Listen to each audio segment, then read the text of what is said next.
started looking at candela, and it's like, oh, that's actually really freaking nice to not only shoot, but it's a very, very usable light when it's a high candela light. So pretty neat, pretty cool stuff. Surprise, we have one more test that you don't know about. Yes. We're gonna put, no, you don't know. We're gonna put cans on these bad boys and see how much suppressor shadow you get and if it actually matters. I think that's a good idea. Because, so right now, the muzzle device is flush with the end of the light. So when I put a suppressor on, there's going to be some amount of suppressor shadow on both of these, as will yours. Since you don't have, for people not familiar, T-Rex makes a product called the light bar. I'm sure other companies do too, but a product Arisaka, I think, does. A product made for moving the light further forward. So if you're not using a can, the light would be well out in front of the muzzle, but it's meant for when you put a suppressor on, the light's more in line with the end of the muzzle. Yep. So anyway, let's grab those and see what we get. Stay tuned. All right, let's look at some suppressor shadow here. Okay. Definitely, I think what you guys will see is there's going to be a definite performance decrease when you put the light a little bit further back, at least on the things that you're looking at up close. And up close, I mean like maybe 10 to 15 yards and in, that sort of thing. All right. I'll be the judge of that. Don't you tell me how to live my life. This is the turbo light with my RC3 on it. So what do you have? Up close to what, 20 yards, 15 yards? You can see that the shadow from it. We're at 20 yards. Okay. Other than that, if you're looking at the hot spot all the way back to the trees, oh yeah, that's showing my video, you're good to go. So up front, there's a little bit of suppressor shadow. Yeah. But at distance, not that big of a you'd deal. be fine. But so you could still see that shadow out there on the, hopefully that shows up. Oh, I think it does on video. Does. Yep. But I mean, if you're using the hot spot, looking at the very middle of the light, I don't know. This really isn't much of a deal breaker. Is that? Would you agree? This is why I gravitate towards the freaking high candela stuff again. Sure. I'm a massive fan of it. So anyway, I think this is still. I'm not an expert at like deploying a firearm at night, but I see. You've shot a few. I've shot a few firearms at night. Yeah. Never in anger though, to be clear. Yeah. But I think this is totally usable. No issues at all. Yep. Okay, your turn. All right, here is the Noxon, and this is going to be the T model, so. Yep, you can kind of sort of see it. Dude, I think too, one thing that I'm noticing about mine is my light is not mounted as close to the suppressor as yours. Okay. And it looks like the can shadow is further away from the hot spot than yours is, I think, anyway. Could be the length of the suppressor also. It could be, but like my light yours is definitely shorter. Further back too. True. My suppressor is the same. Same size. Same size, yep. All right, cool. So maybe something to be said for mounting the light a little bit further away from the can, which is not even something I don't think I've ever noticed that before, but I'm noticing it now. And I've always liked the pro mounts on the Surefire because you can get the light in so close to the rail. Yep. All right, so now it's time. This is the Ultra. Okay. So, what do you say? I don't like it as much. I don't like it at all. This one, I think I would want Arisaka or T-Rex, some form of a light bar to move it forward. Yep. I would say so too. Just because the lack of hotspot, it makes it really, like the lack of hotspot and the suppressor shadow is pretty bad. I agree. I don't like it as much. It looks fine on the camera, but it does not. It looks fine on the camera. Person. I can make out details, but it's definitely not as sharp. Yep. But honestly, the high candela lights have us spoiled. So looking at this in comparison, otherwise if we came out and used this one first, maybe it wouldn't be as telling.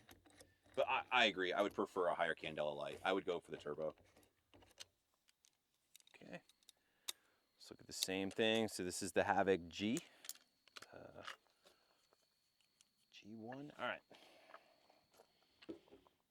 Yep. I think I like the T better. I agree. T for Terminator. T for Terminator. Yeah, the Just higher candela has that tighter beam that's more, centered and focused. It definitely handles a suppressor shadow better. And like, I'm not sure. Yep, you'll be able to see it here Dude, it completely shuts down that whole half of the Yes. range, more or less. Yes. So, I mean, yeah, you could see over there and then point the gun at whatever, but it definitely shuts it down. Yep. Um, I would want a light bar on something like this. I agree. Yep. Interesting. I might need to buy a light bar for this. Maybe. Well, it just so happens I have one at home in the safe with a light bar, but it's not doing as much good right now. Oh. Well. I have one on the MP5 also, just because, Yeah. So anyway, any closing thoughts?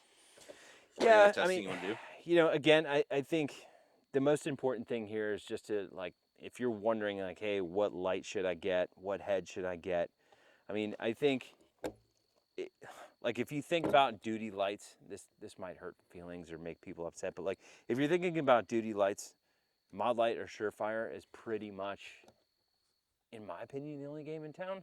I think they're the best ones. They really are. I mean, yeah, you can get a Streamlight, but Streamlight, it's made in China, QC'd in China, packaged in China.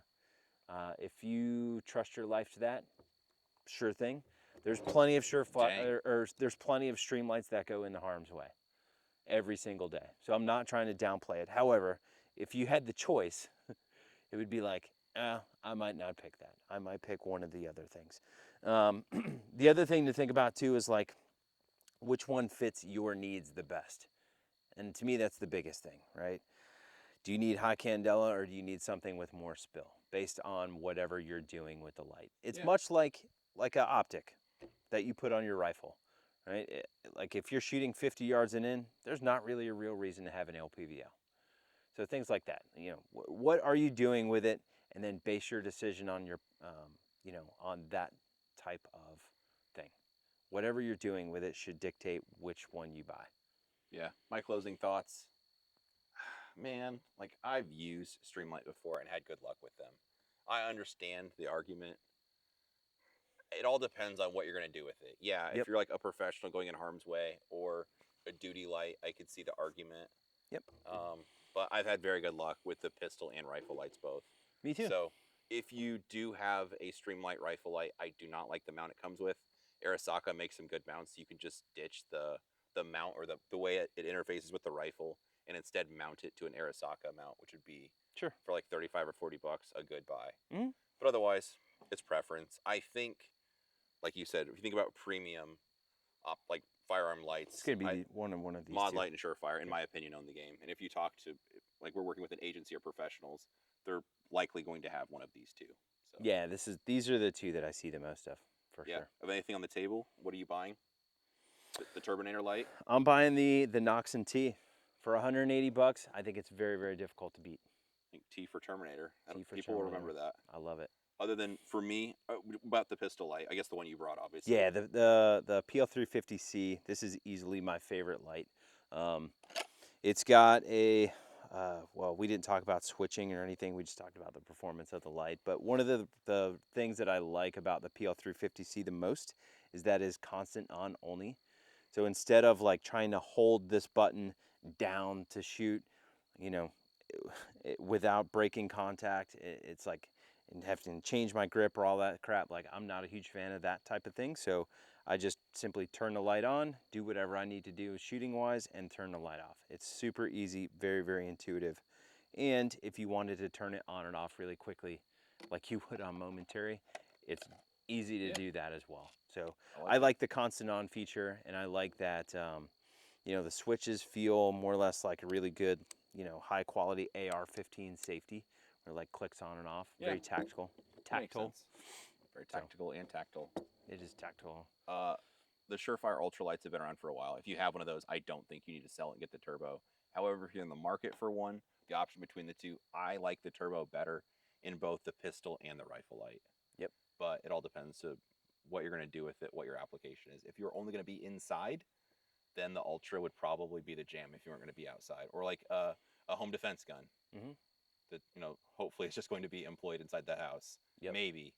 Then that would just be, the Ultra would be a good choice for that too. So it all depends on what situation you're likely going to need a light for. Well, yeah, like I say, weigh the pros and cons. Buy the one that you think would fit your specific needs the best. It doesn't have to be what I like or what Joel likes. And honestly, any of the stuff on this table is totally fine. Yeah. So if you already have something you like, you can just, keep drinking your Diet Dr. Pepper, snacking on, I don't know, potato chips or whatever, and if nothing else, it was hopefully entertaining. Sure.